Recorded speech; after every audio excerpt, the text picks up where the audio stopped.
Dear students, welcome to RMS education. আজকের এই সেশনে আমি তোমাদের এএনএম এবং জিএনএম এন্ট্রান্স এক্সাম 2024কে লক্ষ্য রেখে লাইফ সায়েন্সের cell and cell division chapter থেকে 20টি ইম্পর্টেন্ট প্রশ্ন আলোচনা করব। এতটাই ডিটেলসে আলোচনা করব যে এই প্রশ্নগুলো থেকে তোমাদের আরও কিছু প্রশ্ন সলভ হয়ে যাবে। তো এভাবেই আমি তোমাদের লাইফ সায়েন্সের প্রতিটি চ্যাপ্টার থেকে ক্যাটাগরি 1 এবং ক্যাটাগরি 2 এর যাবতীয় প্রশ্ন যা যা হতে পারে সবটাই আমি আলোচনা করে দেব। আশা রাখবো এই সেশনগুলো তোমাদের এক্সামের জন্য খুবই হেল্পফুল হবে। তাহলে চলো আজকের সেশন শুরু করা যাক। তাহলে আজকের সেশনের প্রথম প্রশ্ন কি আছে দেখে নাও। বলছে দেখো যে নিচের কোন জীব কোষতত্ত্ব বা সেল থিওরি মেনে চলে না। দেখো চারটে অপশান রয়েছে, ভাইরাস, ব্যাকটেরিয়া, প্রোটোজোয়া এবং অপশান ডিতে আছে ছত্রাক। তো এই চারটে অপশানের মধ্যে কোনটা সেল থিওরি মেনে চলে না? সঠিক উত্তর হয়ে যাবে অপশান এ, ভাইরাস। ঠিক আছে, তো এদের মধ্যে ভাইরাস কিন্তু সেল থিওরি মেনে চলে না। ঠিক আছে, এবার দেখো, এবার তোমাদের মধ্যে প্রশ্ন আসতেই পারে যে স্যার ভাইরাস কেন সেল থিওরি মেনে চলে না? দেখো ভাইরাসের দেহ কিন্তু কোষ দিয়ে গঠিত হয় না। ভাইরাসের দেহ কি বললাম? কোষ দিয়ে গঠিত হয় না। তার বদলে কি দিয়ে গঠিত হয়? ডিএনএ অথবা আরএনএ দিয়ে। ঠিক আছে, তো এই জন্যই ভাইরাস কিন্তু সেল থিওরি মেনে চলে না। যেহেতু ভাইরাসের দেহে কোষ থাকে না, সেই জন্য ভাইরাস কিন্তু সেল থিওরি মেনে চলছে না। তাহলে ভাইরাস হচ্ছে অকোষীয়। ঠিক আছে, তো এবার এখান থেকে আরেকটা প্রশ্ন আসে যে ভাইরাসের দেহের বাইরে একটা প্রোটেক্টিভ কোট থাকে, একটা লেয়ার থাকে, তো সেটাকে কি বলে? সেটাকে বলা হচ্ছে ক্যাপসিড। ঠিক আছে, আবার এই ক্যাপসিড দেখো প্রোটিন দিয়ে তৈরি হয়। ঠিক আছে, যখন আমরা ভাইরাস ব্যাকটেরিয়া চ্যাপ্টারটা পড়বো তখন আমি আরও ডিটেলসে তোমাদের বলে দেবো। ঠিক আছে, তো এবার দেখে নাও, এই যে আমরা কোষতত্ত্ব বা সেল থিওরি বললাম, ঠিক আছে, এই কোষতত্ত্ব বা সেল থিওরি কে প্রবর্তন করেন? বিজ্ঞানী স্লেইডেন ও সোয়ান। ঠিক আছে, তো এই কোষতত্ত্বে তারা কি বলেছিলেন? কখনো কখনো এরকম প্রশ্ন চলে আসে যে কোষতত্ত্বে নিচের চারটে অপশানের মধ্যে কোনটি কোষতত্ত্বের মতবাদ। তো তখন তোমাদেরকে কিন্তু কোষতত্ত্বটাও জানতে হবে যে কোষতত্ত্বে বিজ্ঞানী স্লেডেন ও সোয়ান কি বলেছিলেন। দেখো তারা বলেছিলেন যে সমস্ত জীবদেহই কোষ দিয়ে তৈরি হয় এবং কোষই হলো জীবদের গঠনগত ও কার্যগত একক। ঠিক আছে, মানে fundamental unit, structural and fundamental unit of cell. ঠিক আছে, কোষই হচ্ছে জীবদের গঠনগত কার্যগত একক এবং কোষ হচ্ছে সমস্ত জীবদেহই কিন্তু কোষ দিয়ে তৈরি। এটা হচ্ছে তিনি এই স্লেডেন ও সোয়ান কিন্তু কোষতত্ত্বে বলেছিলেন। ঠিক আছে, তো এটা ছিল প্রথম প্রশ্ন। চলো নেক্সট প্রশ্ন কি রয়েছে দেখে নিই। দেখো নেক্সট প্রশ্ন বলছে ডিএনএ সংশ্লেষ। ঠিক আছে, ডিএনএ সংশ্লেষ কোষচক্রের কোন দশায় দেখা যায়? তাই তো, দি অপশান কি রয়েছে? এস দশা, জি1 দশা, জি2 দশা এবং হচ্ছে এম দশা। তো সঠিক উত্তর কি হবে? সঠিক উত্তর হয়ে যাবে অপশান এ, এস দশা। তাহলে দেখে নাও, এই যে কোষচক্রে দেখো এটা হচ্ছে জি1 ফেজ, মানে এটা প্রারম্ভিক বৃদ্ধি দশা। এটা হচ্ছে এস ফেজ, দেখো এখানে ডিএনএ সিনথেসিস লেখা রয়েছে। এবং এটা দেখো জি2 ফেজ, মানে এটা সেকেন্ডারি গ্রোথ ফেজ। এবং এটা হচ্ছে এম দশা বা মাইটোটিক দশা। ঠিক আছে, তো এই এস দশাতে কিন্তু ডিএনএ সংশ্লেষ ঘটছে। ঠিক আছে, বুঝতে পেরেছো প্রত্যেকে? দেখে নাও, জি1 হচ্ছে গ্রোথ দশা, এস হচ্ছে ডিএনএ সিনথেসিস হচ্ছে এসেতে, এবং জি2 যেটা হচ্ছে growth and preparation for mitosis, মানে এটা হচ্ছে তোমার সেকেন্ডারি গ্রোথ স্টেজ। এবং এখানেতেই কিন্তু এই যে পরে যে মাইটোটিক বিভাজনটা হচ্ছে এখানেতে, এই মাইটোটিক বিভাজনের জন্য কিন্তু এখানে প্রিপারেশনটা চালু হয়ে যাচ্ছে। ঠিক আছে, তো এই হচ্ছে তোমার এই প্রশ্নে 2 নম্বর প্রশ্নের উত্তর, যে কি হলো যে ডিএনএ সংশ্লেষ এস দশাতে সম্পন্ন হচ্ছে। ঠিক আছে, বুঝতে পারলে প্রত্যেকে? চলো নেক্সট প্রশ্নে। বলছে নিচের কোন কোষ অঙ্গাণু অমসৃণ এন্ডোপ্লাজমিক রেটিকুলামের সাথে যুক্ত থাকে? ঠিক আছে, অপশান কি রয়েছে? রাইবোজোম, লাইসোজোম, সেন্ট্রোজোম এবং অপশান ডিতে আছে পারক্সিজোম। দেখো দেখো এন্ডোপ্লাজমিক রেটিকুলাম এটা কিন্তু দুভাগে বিভক্ত, তাই তো।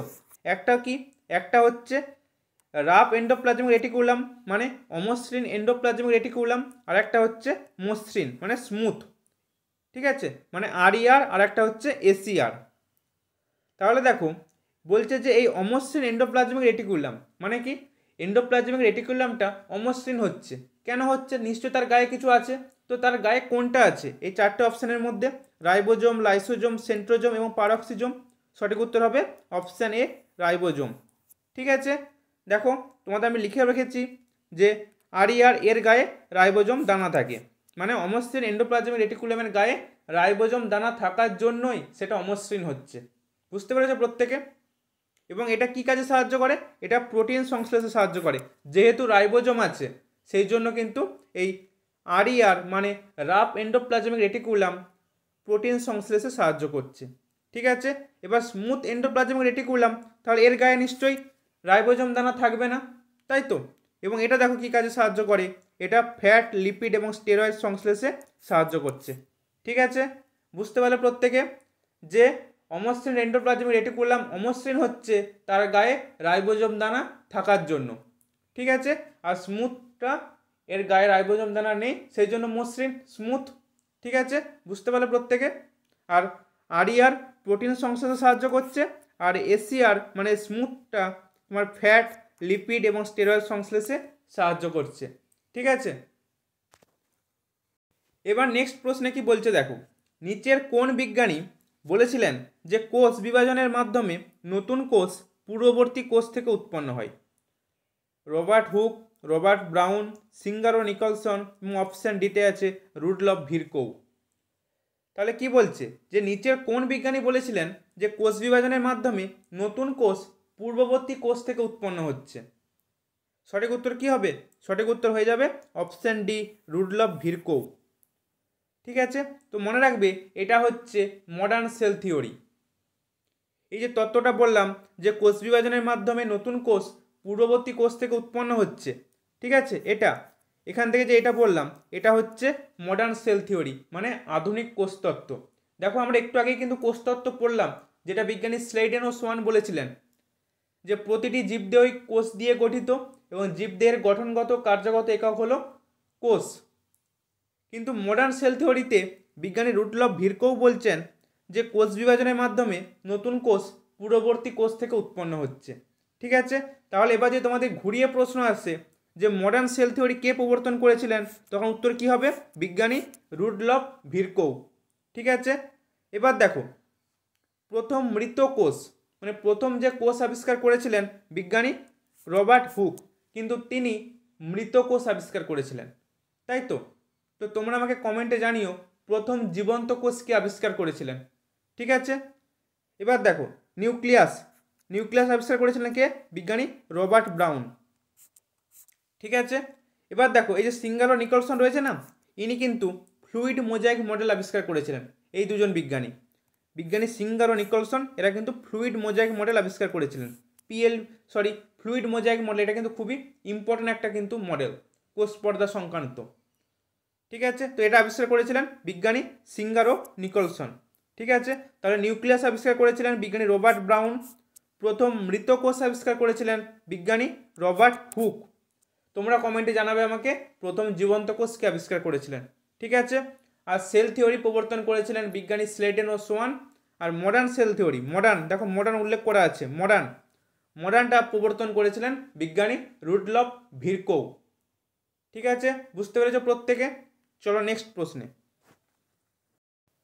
পরের প্রশ্নে কি বলছে দেখো, নিচের কোন কোষ অঙ্গাণুকে অ্যাটম বম্ব অফ সেল বলা হচ্ছে? অপশানে কি রয়েছে? রাইবোজোম, লাইসোজোম, মাইটোকন্ড্রিয়া এবং অপশান ডিতে আছে নিউক্লিয়াস। তো সঠিক উত্তর কি হবে?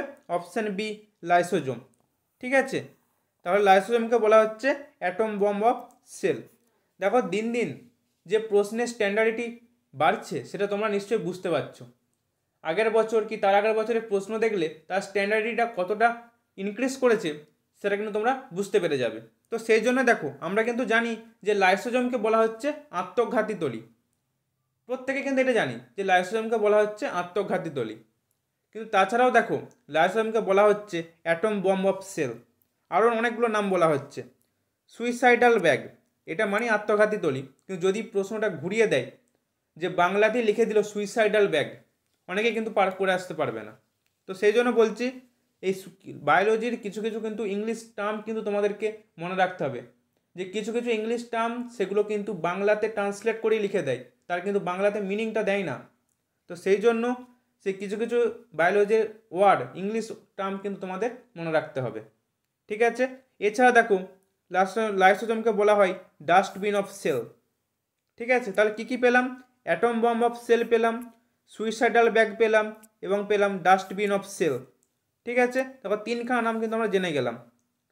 ঠিক আছে, এবার দেখো তাহলে লাইসোজোম কে আবিষ্কার করেছিলেন? বিজ্ঞানী ডি ডুভে। ঠিক আছে, এই বিজ্ঞানী লাইসোজোম আবিষ্কার করেছিলেন। এবার এখান থেকে আরেকটা ইম্পর্ট্যান্ট প্রশ্ন মনে রাখবে, যেটা হচ্ছে উদ্ভিদ দেহের লাইসোজোমকে কি বলা হয়? উদ্ভিদ দেহে যে লাইসোজোমটা থাকে, উদ্ভিদ দেহেও লাইসোজোম থাকে, প্রাণী দেহেতেও লাইসোজোম থাকে। তো উদ্ভিদ দেহের লাইসোজোমকে বলা হচ্ছে স্ফেরোজোম। কি বললাম? স্ফেরোজোম। খুবই ইম্পর্ট্যান্ট প্রশ্ন কিন্তু বর্তমান পরীক্ষার জন্য। এবার দেখো এই যে লাইসোজোমকে আমরা বলছি আত্মঘাতী তলি বা সুইসাইডাল ব্যাগ কেন বলা হচ্ছে? দেখো লাইসোজোমের মধ্যে কিছু হাইড্রোলাইটিক এনজাইম থাকে। এবার এই এনজাইমের সাহায্যে কি করছে? কোষ মধ্যস্থ বিভিন্ন অঙ্গাণুগুলিকে হজম করে কোষের মৃত্যু ঘটাচ্ছে। এই জন্যই লাইসোজোমকে বলা হচ্ছে আত্মঘাতী তলি বা সুইসাইডাল ব্যাগ। ঠিক আছে, তো কী জন্য? এই হাইড্রোলাইটিক এনজাইমগুলোর জন্য। ঠিক আছে, তো হাইড্রোলাইটিক এনজাইম কিন্তু লাইসোজোম সঞ্চয় করে রাখে। এছাড়া এর আরেকটা কাজ রয়েছে অন্তঃকোষীয় পরিপাকে সাহায্য করা। ইন্ট্রাসেলুলার ইন্টারসেলুলার ডাইজেশনে কিন্তু সাহায্য করছে এই লাইসোজোম, অন্তঃকোষীয় পরিপাক। ঠিক আছে, তাহলে দেখো লাইসোজোম থেকে কী কী পেলাম? এটা আবিষ্কার করেছিলেন বিজ্ঞানী ডি ডুভে। উদ্ভিদ দিয়ে লাইসোজোমকে বলা হচ্ছে স্ফেরোজোম। এরা হাইড্রোলাইটিক এনজাইম কন্টেন করে রাখে, সেজন্যই এরা বিভিন্ন কোষমধ্যস্থ অঙ্গাণুগুলিকে হজম করে কোষের মৃত্যু ঘটিয়ে ফেলে, সেই জন্য এদেরকে বলা হচ্ছে সুইসাইডাল ব্যাগ। এছাড়া এরা অ্যাটম বম্ব অফ সেল এবং ডাস্টবিন অফ সেল নামে কিন্তু লাইসোজোম পরিচিত। ঠিক আছে, বুঝতে পেরেছো প্রত্যেকে? চলো নেক্সট প্রশ্নে। বলছে ক্রসিং ওভার কোন উপদশায় দেখা যায়? লেপ্টোটিন, প্যাকাইটিন, ডায়াকাইনেসিস এবং অপশান ডিতে আছে অ্যানাফেজ। তো সঠিক উত্তর কী হবে? সঠিক উত্তর হয়ে যাবে অপশান বি, প্যাকাইটিন। দেখো ক্রসিং ওভার মিওসিস কোষ বিভাজনের প্রফেজ 1-এর, ঠিক আছে, প্যাকাইটিন উপদশায় কিন্তু দেখা যায়। যদি এখানে অ্যানাফেজের বদলে প্রফেজ থাকতো তাহলে কিন্তু প্রফেজটা কিন্তু আমাদের উত্তর নিতে হতো, তখন কিন্তু এটা ক্যাটাগরি 2-এর প্রশ্ন হয়ে যেত। কেননা ক্রসিং ওভার মিওসিস কোষ বিভাজনের প্রফেজ 1-এর প্যাকাইটিন কিন্তু উপদশাতে কিন্তু সম্পন্ন হচ্ছে। ঠিক আছে, মনে রাখবে কিন্তু যে প্যাকাইটিন উপদশায় এই ক্রসিং ওভার দেখা যায়, খুবই ইম্পর্টেন্ট প্রশ্ন। এছাড়া এই প্যাকাইটিন উপদশাতে কায়াজমা দেখা যাচ্ছে, রিকম্বিনেশন দেখা যাচ্ছে। ঠিক আছে, এবার লেপ্টোটিনে কি দেখা যায়? লেপ্টোটিনে তোমরা কমেন্টে জানাবে যে লেপ্টোটিন উপদশায় কি দেখতে পাওয়া যায়। ক্রোমোজোমের একটা বিন্যাস থাকে, খুব একটা সুন্দর বিন্যাস থাকে, সেটা বিজ্ঞানী ডার্লিংটন একটা নাম দিয়েছিলেন, সেটা কি সেটা তোমরা আমাকে কমেন্টে জানিও। ঠিক আছে, তাহলে কি পেলাম? ক্রসিং ওভার মিওসিস কোষ বিভাজনের প্যাকাইটিন উপদশায় কিন্তু দেখা যাচ্ছে। ঠিক আছে, পরের প্রশ্নে কি বলছে দেখো, বলছে নিচের কোন জীবের দেহে মাইটোকন্ড্রিয়া অনুপস্থিত থাকে? মানে এই 4টে অপশান রয়েছে, এদের মধ্যে কার দেহে মাইটোকন্ড্রিয়া থাকে না? তো সঠিক উত্তর কী হবে? Option A, bacteria. ঠিক আছে, ব্যাকটেরিয়ার দেহে মাইটোকন্ড্রিয়া থাকে না। এবার এই প্রসঙ্গে মনে রাখবে যে মাইটোকন্ড্রিয়াকে কি বলা হয়? পাওয়ার হাউস অফ সেল, কোষের শক্তিঘর, তাই তো? মাইটোকন্ড্রিয়াকে পাওয়ার হাউস অফ সেল বলা হচ্ছে। ঠিক আছে, চলো নেক্সট প্রশ্নে। বলছে কোষচক্রের দীর্ঘস্থায়ী দশা কোনটি? ইন্টারফেজ, প্রোফেজ, মেটাফেজ এবং অ্যানাফেজ। দেখো তোমাদের আমি বলে দিচ্ছি, এই জায়গাটা না, এই জায়গা থেকে এই জায়গাটা, এটা হচ্ছে ইন্টারফেজ দশা। কি বললাম? এটা হচ্ছে ইন্টারফেজ দশা। ঠিক আছে, তো এই ইন্টারফেজ দশাটার মধ্যেই কিন্তু এই G1 দশা রয়েছে, S দশা রয়েছে এবং G2 দশা রয়েছে। তো তোমরা দেখো পুরো সেল সাইকেলটা দেখলে বুঝতে পারবে যে দেখো এই দশাটাই কিন্তু ম্যাক্সিমাম পিরিয়ডটা কিন্তু অতিক্রম করছে, তাই তো? আর এই যে দশাটা, এটা হচ্ছে M দশা বা মাইটোটিক দশা। তবে এটা কিন্তু খুবই সামান্য পিরিয়ড কিন্তু এটা অতিক্রম করছে, আর এটা কিন্তু দেখো ম্যাক্সিমামটা অতিক্রম করছে। তো তাহলে তোমরা নিশ্চয়ই বুঝতে পারছো কোষচক্রের দীর্ঘস্থায়ী দশা কোনটা হবে? অপশান এ, ইন্টারফেজ দশা। ঠিক আছে, যার মধ্যে দেখো G1 দশা মানে এখানেতে এটা হচ্ছে প্রাইমারি গ্রোথ ফেজ, S দশা এটা হচ্ছে এখানে ডিএনএ সিনথেসিস হচ্ছে, মানে ডিএনএ সংশ্লেষ হচ্ছে। আর এটা হচ্ছে সেকেন্ডারি গ্রোথ ফেজ, মানে G2 দশা, যেখানে এই মাইটোটিক দশার জন্য কিন্তু প্রিপারেশন শুরু হয়ে যাচ্ছে। আর এটা হচ্ছে এম দশা বা মাইটোটিক দশা, এখানে হচ্ছে কোষ বিভাজন শুরু হচ্ছে। ঠিক আছে, তাহলে কোষ চক্রের দীর্ঘস্থায়ী দশা হলো ইন্টারফেজ দশা। ঠিক আছে, বুঝতে পেরেছো প্রত্যেকে? তাহলে চলো নেক্সট প্রশ্নে। পরের প্রশ্নে কি বলছে দেখো, নিচের কোন অঙ্গাণুটি কেবলমাত্র উদ্ভিদ কোষে উপস্থিত থাকে? দেখো এখানে চারটে অপশান রয়েছে, এন্ডোপ্লাজম রেটিকুলাম, রাইবোজোম, বৃহত্তম কোষগহ্বর এবং সেন্ট্রিওল।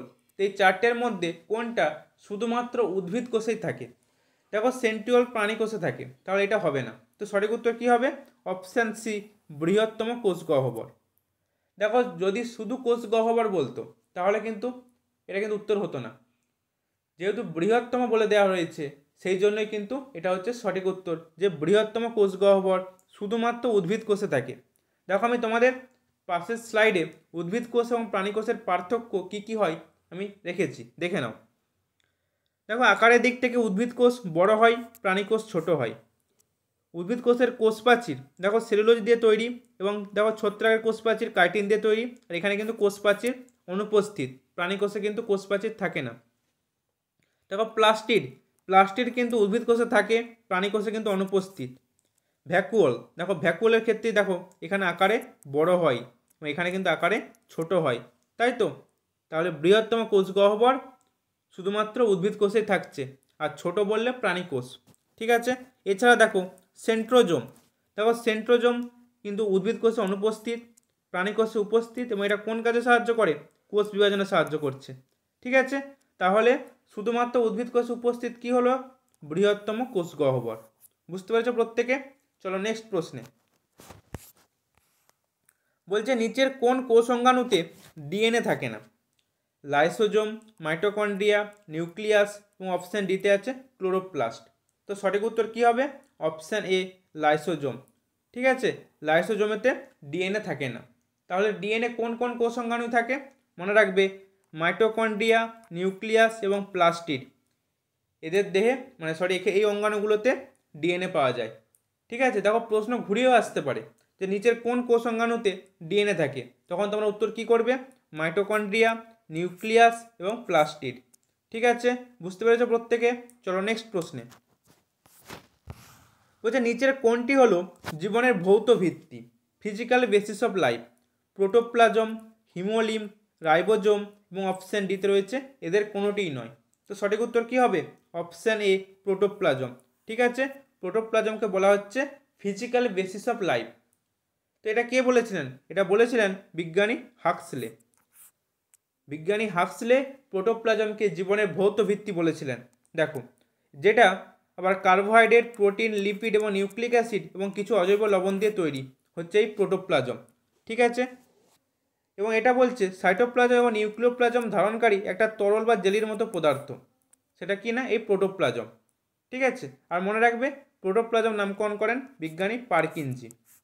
তো এই প্রসঙ্গে এগুলো কিন্তু তোমাদের মনে রাখতে হবে যে বিজ্ঞানী পারকিনজি প্রোটোপ্লাজমের নামকরণ করেন এবং বিজ্ঞানী হাক্সলে বলেছিলেন যে প্রোটোপ্লাজম হলো জীবনের ভৌত ভিত্তি। ঠিক আছে, চলো নেক্সট প্রশ্নে। বলছে উদ্ভিদ কোষের যে কোষপ্রাচীর রয়েছে তার মধ্যে যে মধ্য ল্যামেলা মানে মিডিল ল্যামেলা, এটা কী নিয়ে গঠিত হয়?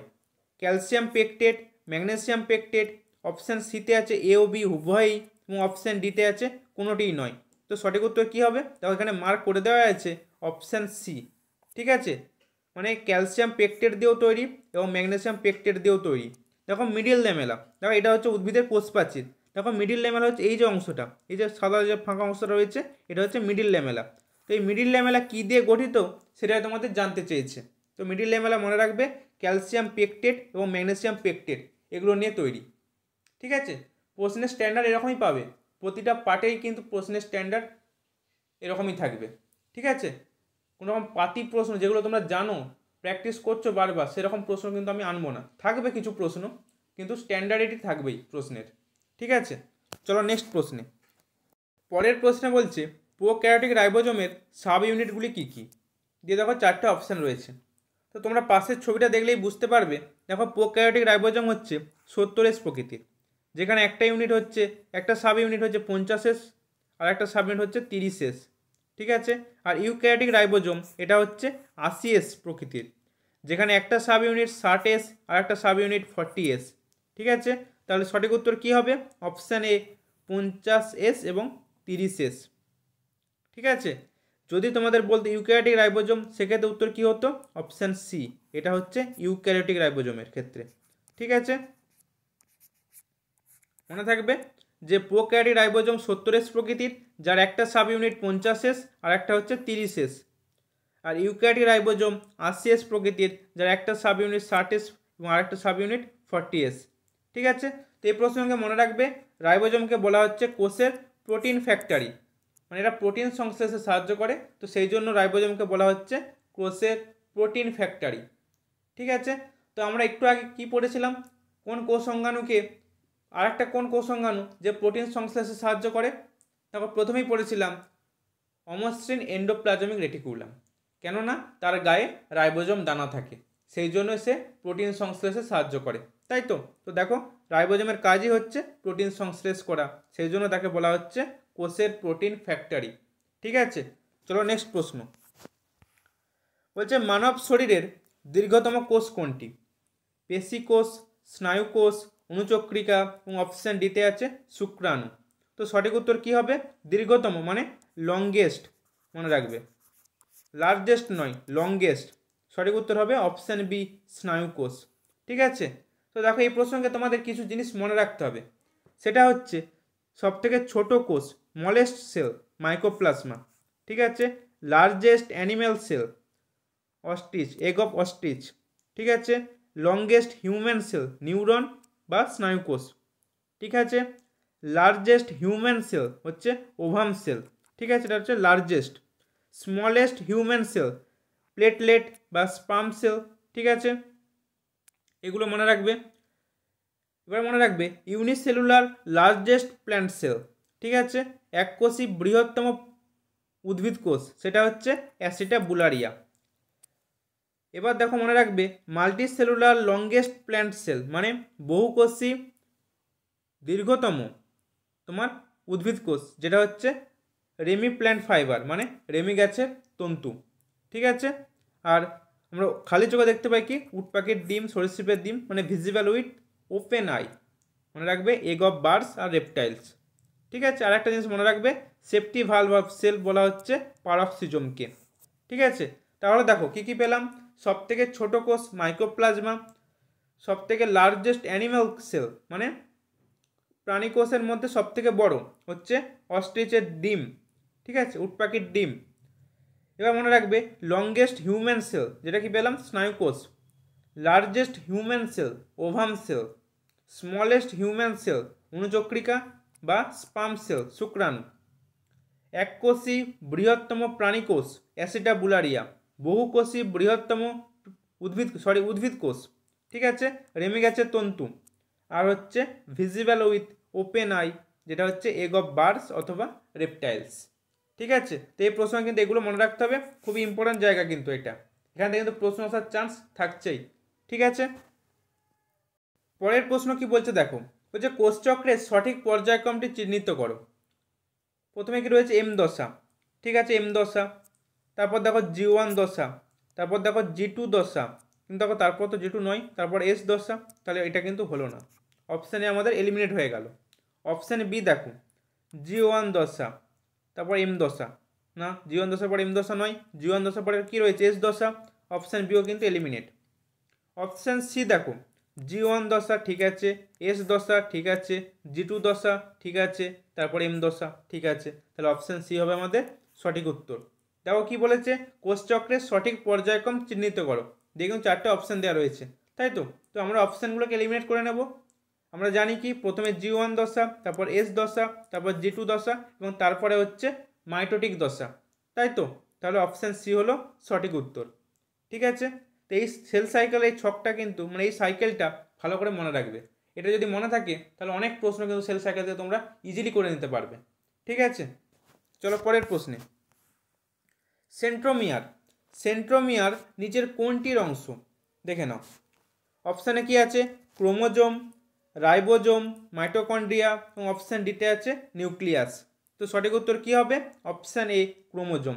ঠিক আছে, সেন্ট্রোমিয়ার হচ্ছে ক্রোমোজোমের অংশ। দেখো এই অংশটা হচ্ছে সেন্ট্রোমিয়ার। ঠিক আছে, দেখো এখানে পয়েন্টিং করা নেই, তো এই অংশটা হচ্ছে সেন্ট্রোমিয়ার, যেখানে দুখানা ক্রোমাটিড কিন্তু যুক্ত থাকে। ঠিক আছে, তো মনে রাখবে যে ক্রোমাটিড দুটি এই সেন্ট্রোমিয়ার অংশে কিন্তু যুক্ত থাকে। ঠিক আছে, তো তাহলে সেন্ট্রোমিয়ার কোথায় পাওয়া যায়? ক্রোমোজোমে পাওয়া যাচ্ছে। ঠিক আছে, চলো নেক্সট প্রশ্ন। বলছে জীবদেহের ক্ষতস্থান পূরণ করতে কোন কোষ বিভাজন প্রক্রিয়া অপরিহার্য? মিওসিস কোষ বিভাজন, মাইটোসিস কোষ বিভাজন, অ্যামাইটোসিস কোষ বিভাজন এবং অপশান ডিতে আছে কোনোটিই নয়। তো সঠিক উত্তর কী হবে? অপশান বি, মাইটোসিস কোষ বিভাজন। তাহলে জীবদের ক্ষতস্থান পূরণ করতে কোন কোষ বিভাজন অপরিহার্য? পেলাম মাইটোসিস কোষ বিভাজন। ঠিক আছে, তো দেখো মনে রাখবে এই মাইটোসিস কোষ বিভাজন দেহকোষে সম্পন্ন হয়। কোথায় বললাম? দেহকোষে। কোথায় কোথায়? পেশি কোষ, যকৃৎ কোষ এবং লিম্ফোসাইট কোষ। ঠিক আছে, তো এখানে কিন্তু মাইটোসিস কোষ বিভাজন সম্পন্ন হয়। আর মাইটোসিস কোষ বিভাজনকে বলা হচ্ছে সমবিভাজন। কি বললাম? সমবিভাজন। ইংলিশে একটা টার্ম রয়েছে হোমোটাইপিক ডিভিশন।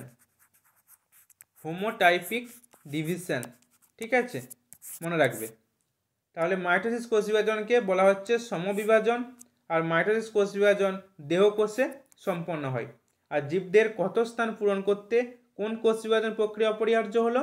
মাইটোসিস কোষ বিভাজন। ঠিক আছে, প্রত্যেকে বুঝতে পেরেছো? চলো নেক্সট প্রশ্নে। পরের প্রশ্নে দেখো আবার একটা কোষচক্র থেকে প্রশ্ন রয়েছে। বলছে স্তন্যপায়ী প্রাণীদের কোষচক্রে মাইটোটিক দশা কতক্ষণ স্থায়ী হয়? তো দেখো তোমাদের কি বলেছিলাম, এটা হচ্ছে মাইটোটিক দশা, তাই তো? এটা হচ্ছে এম দশা। এবং দেখো একটু কালারটা চেঞ্জ করে নিই, এই দশাটা হচ্ছে ইন্টারফেজ দশা, তাই তো? তো দেখো এই বলেছিলাম কি যে ইন্টারফেজ দশাতেই কিন্তু ম্যাক্সিমাম টাইমটা কিন্তু এখানেই কিন্তু অতিক্রম হয়। তো যদি 24 ঘন্টা একটা সেল ডিভিশন হতে সময় লাগে, তো তার 23 ঘন্টা কিন্তু এখানে কাটাচ্ছে, আর বাকি 1 ঘন্টা হচ্ছে এম দশাতে, মানে এখানে হচ্ছে সেলটা ডিভিশন হচ্ছে। বাকি 23 ঘন্টা ধরে কিন্তু এই G1 ফেজ, এস ফেজ এবং G2 ফেজ কিন্তু অতিক্রম করছে। ঠিক আছে, তাহলে ম্যাক্সিমাম টাইমটাই কিন্তু এই ইন্টারফেজ দশাতেই কিন্তু অতিক্রম হয়ে যাচ্ছে। তাহলে মাইটোটিক দশাতে কতক্ষণ হবে? 1 থেকে 1.5 ঘন্টা, মানে অপশান বি হবে সঠিক উত্তর। বুঝতে পেরেছো প্রত্যেকে? যদি ইন্টারফেজ বলতো তখন কিন্তু 23 ঘন্টা উত্তর হতো, যেহেতু মাইটোটিক দশা বলেছে সেই জন্য 1 থেকে 1.5 ঘন্টা। ঠিক আছে, চলো নেক্সট প্রশ্নে। বলছে অক্সিজম দানা কোথায় উপস্থিত থাকে? মাইটোকন্ড্রিয়া, গলগি বডি, লাইসোজোম এবং অপশান ডিতে আছে নিউক্লিয়াস। তো সঠিক উত্তর হয়ে যাবে অপশান এ, মাইটোকন্ড্রিয়া। ঠিক আছে, তাহলে অক্সিজম দানা কোথায় দেখা যাচ্ছে? মাইটোকন্ড্রিয়াতে। দেখো এটা হচ্ছে মাইটোকন্ড্রিয়ার একটা স্ট্রাকচার। তো দেখো এখানে যে মাইটোকন্ড্রিয়ার ভেতরে যে আঙুলের মতো প্রবর্ধক থাকে সেগুলোকে বলা হচ্ছে ক্রিস্টি, তাই তো? দেখো এটা হচ্ছে ক্রিস্টির গঠন। এবার এই ক্রিস্টির গায়েতেই কিন্তু এই অক্সিজম দানাগুলো থাকে। ঠিক আছে, তো এই অক্সিজেন দানা তাহলে কোথায় পাওয়া যাচ্ছে? মাইটোকন্ড্রিয়াতে। ঠিক আছে, বুঝতে পারলে প্রত্যেকে? চলো নেক্সট প্রশ্নে। এটাই হচ্ছে আজকের সেশনের শেষ প্রশ্ন। বলছে পেপটাইডোগ্লাইকেন কোথায় পাওয়া যায়? ব্যাকটেরিয়ার কোষ প্রাচীরে, ভাইরাসের কোষ প্রাচীরে, শৈবালের কোষ প্রাচীরে এবং অপশান ডিতে আছে ছত্রাকের কোষ প্রাচীরে। তো সঠিক উত্তর কী হবে? অপশান এ, ব্যাকটেরিয়ার কোষ প্রাচীর। ঠিক আছে, তাহলে ব্যাকটেরিয়ার কোষ প্রাচীরে আমরা পেয়ে যাচ্ছি পেপটাইডোগ্লাইকেন। এবার উদ্ভিদের কোষ প্রাচীর যদি বলতো, দেখো উদ্ভিদের কোষ প্রাচীর মূলত সেলুলোজ দিয়ে তৈরি। কি বললাম? সেলুলোজ। ছত্রাকের কোষ প্রাচীর মূলত কাইটিন দিয়ে তৈরি, এবং শৈবালের কোষ প্রাচীর গ্লাইকোপ্রোটিন ও পলিস্যাকারাইড দিয়ে তৈরি। ঠিক আছে, তাহলে কি বললাম? উদ্ভিদের কোষ প্রাচীর মূলত সেলুলোজ দিয়ে তৈরি, ছত্রাকের কোষ প্রাচীর খুবই ইম্পর্টেন্ট কাইটিন দিয়ে তৈরি, এবং শৈবালের কোষ প্রাচীর গ্লাইকোপ্রোটিন এবং পলিস্যাকারাইড দিয়ে তৈরি।